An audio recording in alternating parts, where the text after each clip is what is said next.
Hey guys, this is Mikedot here for OnRPG.com, and welcome to another episode of OnRPG's Kicktracker Report, a monthly web series focused on Kickstarter gaming projects that you should know about.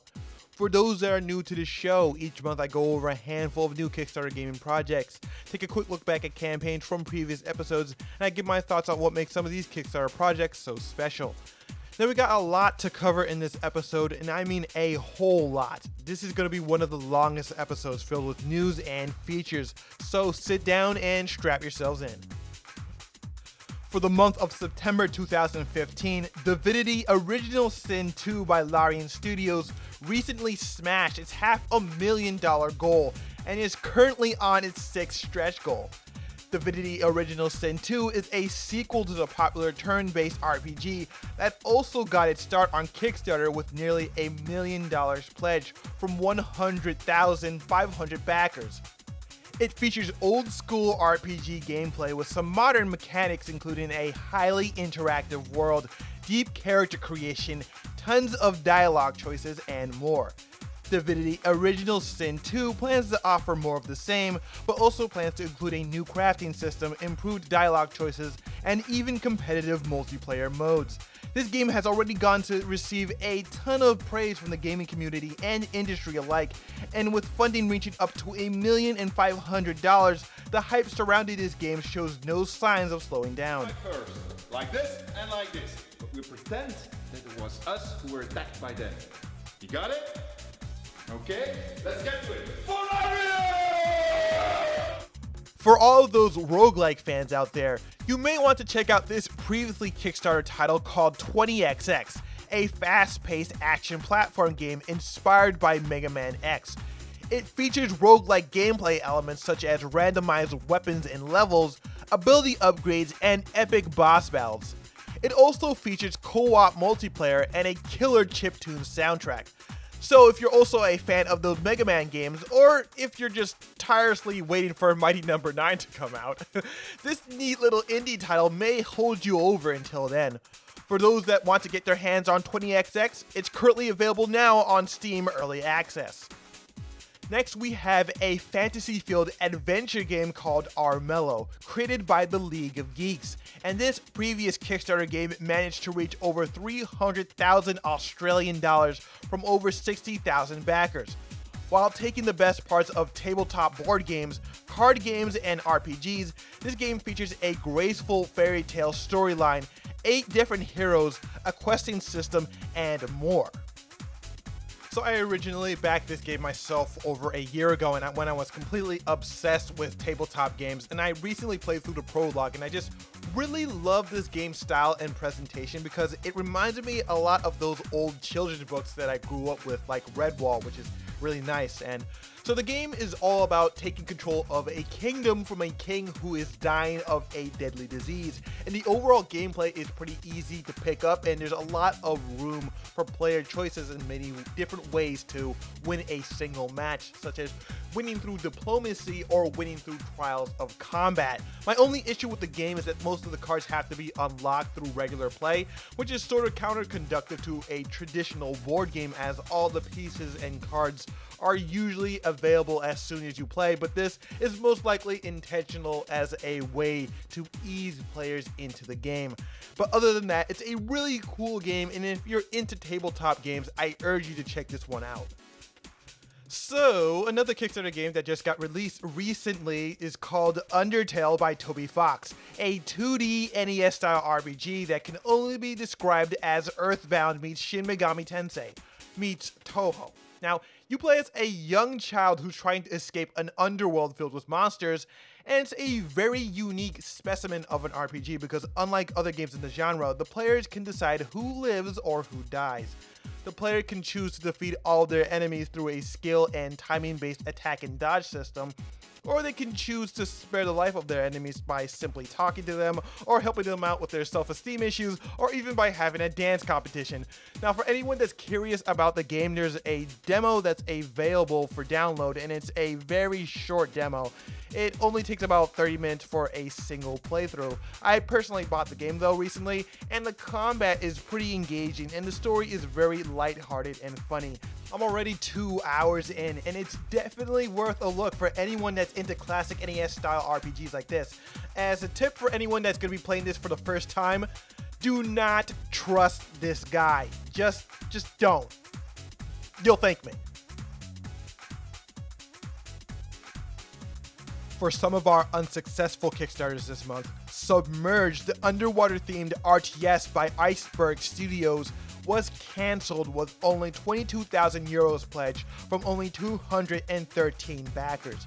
Despite the failed campaign, an interview from MMOs.com states that development for the game will continue, as they go on to mention that the positive feedback they received during Gamescom 2015 led them to believe that the Kickstarter did not fail because of the game itself.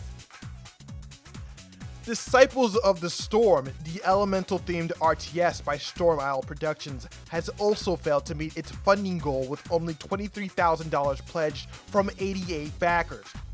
In order to continue development on the game, they've currently opened up a public donation page with a goal of only $10,000 in order to release a smaller scale version of the game. They also go on to mention that the game's name will be changed in order to avoid conflict issues with Blizzard's MOBA title, which has a very close similarity and abbreviation to Disciples of the Storm. So one title that I wanted to cover in last month's episode but didn't get a chance to was Goliath, an open world adventure game that's all about building huge robots and punching stuff in the face. It's created by Whalebox Studios, and it featured a lot of cool stuff, including robot customization, being able to control up to 3 robots at once, a real-time dynamic world, and co-op multiplayer. Unfortunately, the campaign for this game failed to meet its $50,000 goal, but despite the failed campaign, the developers at Whalebox Studios will continue their work on the game and have gone on to state that they will also include many of the features mentioned in their Kickstarter campaign as they explore alternate funding solutions for the game's development.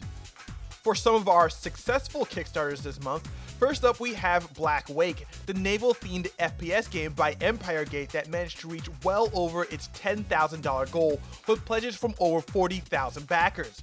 At the time of this recording, they're hard at work with the game, with a public test for Kickstarter backers currently planned for late 2016.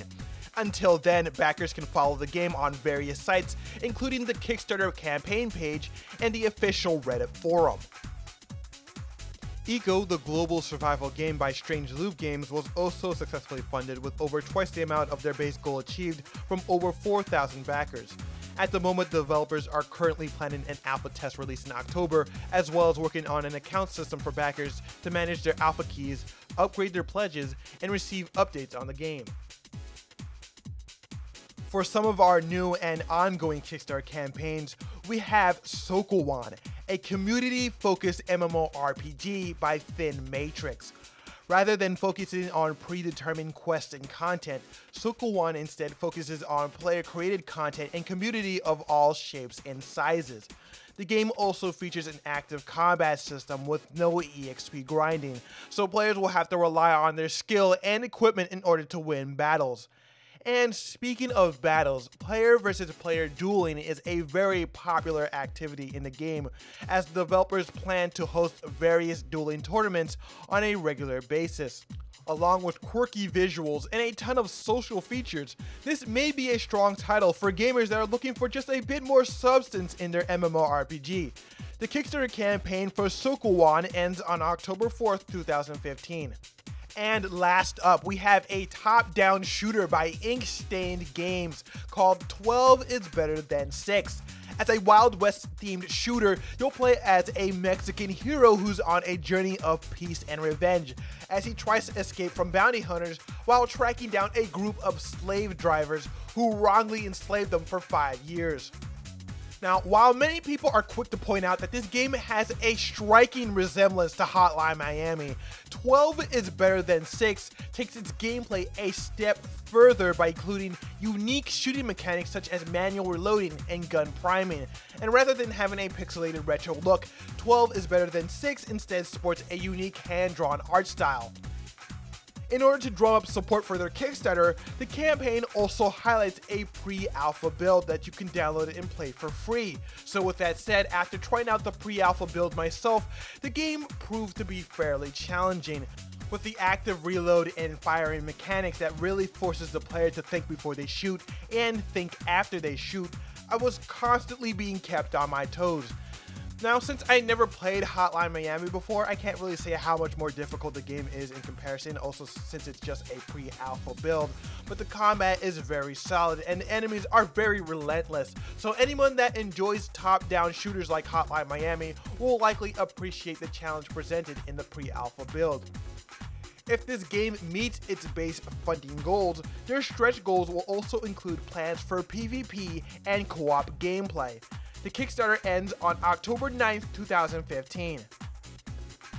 Okay, so that was a lot. There's a lot I had to cover. But anyway, that's all I have for this month's video. And if you'd like to learn more about the games featured in this video, just check out the links in the description below. But as always, don't forget to like, comment, and subscribe for next month's recap. This is Mikedot saying over and out.